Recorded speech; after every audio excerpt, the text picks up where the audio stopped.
Rolling.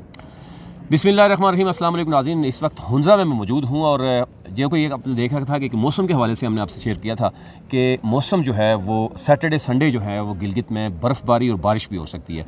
आप देख सकते हैं इस वक्त हुंज़ा में बर्फ़बारी साइड पे जितनी पहाड़ियाँ हैं हमें बर्फ़बारी नज़र आ रही है। और इसके साथ साथ मैं आपको सिक्योरिटी प्लान भी आपसे शेयर करना चाहता हूँ जो कल गिलगित बल्तिस्तान में इलेक्शन डे पर जो है वो सिक्योरिटी होगा। गिलगित के KPK पुलिस से 2000 पुलिस एहलकार ड्यूटी जो है देंगे। गिलगित सिंध पुलिस के जो है वो 500 एहलकार ड्यूटी देंगे। इसी तरह बलोचिस्तान पुलिस के 200 एहलकार और पाक रेंजर के 1700 एहलकार यहाँ पे ड्यूटी पर मामूर होंगे। इसी तरह गिलगित बल्तिस्तान स्काउट के 965 एहलकार हैं और FC के 1100 सिक्योरिटी एहलकार जो हैं वो मौजूद हैं। और इसी तरह हम बात करें तो बाकी जो है वो ये देखा जा रहा है कि अगर खुदा ना ख्वास्ता कोई इस तरह का नहीं कोई इस तरह की सूरत होती है तो डेफिनेटली आर्मी भी मौजूद होगी। अब इसी तरह हम देख रहे हैं कि मुबसरीन की एक बड़ी तादाद जो है वो इस पर इलेक्शन मॉनिटर कर रही है। ग्लोबल इलेक्शन ऑब्जर्वर नेटवर्क यहाँ पे मौजूद है। एडवोकेट ज़हूर साहब हमारे साथ मौजूद है, इनसे भी हम बात करेंगे कि ये क्या देख रहे हैं सूरत हाल को। और सूबाई हुकूमत क्योंकि इससे पहले वज़ीर आला जो इस वक्त केयर टेकर सेटअप के मौजूद हैं मीर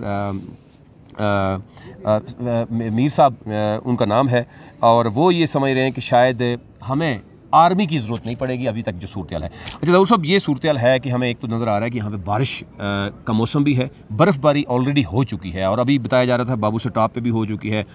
कई एरियाज़ ऐसे हैं गिलगित बल्तिस्तान के जो बहुत सर्दी भी हो सकती है, रास्ते बंद भी हो सकते हैं। तो इस सूरत हाल में क्या होना चाहिए? सूरत हाल में हमारी जो इलेक्शन का पूरा प्रोसेस पिछले 1 महीने से बड़ा अच्छा चल रहा था, बड़ी खूबसूरती से सारा मामला हुआ और बड़ा सारे कैंडिडेट्स ने जलसे जुलूस किए। लेकिन जो इलेक्शन डे वाले दिन ये एक बड़ा चैलेंज नज़र आ रहा है जो मौसम के लिहाज से लोगों के लिए, वोटर्स के लिए, कैंडिडेट्स के लिए, सब के लिए बड़ा मसला है। क्योंकि फोरकास्ट भी है कि यहाँ पे बर्फ़बारी होगी, ऑलरेडी हो चुकी है हुंज़ा में, और सर्दी भी बढ़ गई है, बल्कि हमारे लिए खड़ा होना भी मुश्किल हो रहा है। सर्दी और जो पोलिंग टाइम है वो 5 बजे तक होता है, तो उस वक़्त काफ़ी सर्दी शुरू हो जाती है।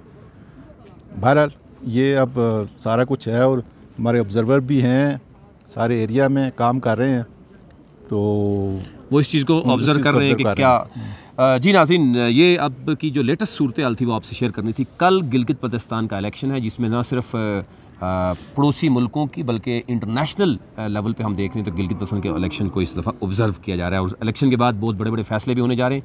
कल आपको मज़ीद गिलगित बल्तिस्तान के इलेक्शन के हवाले से हम लम्हा ब लम्हा आपसे शेयर करते रहेंगे कि कौन से कितने उम्मीदवार जो हैं वो कौन से जीत रहे हैं, कौन से हार रहे हैं और कौन सी पॉलिटिकल पार्टी जो है वो लीड करती हुई नज़र आ रही है।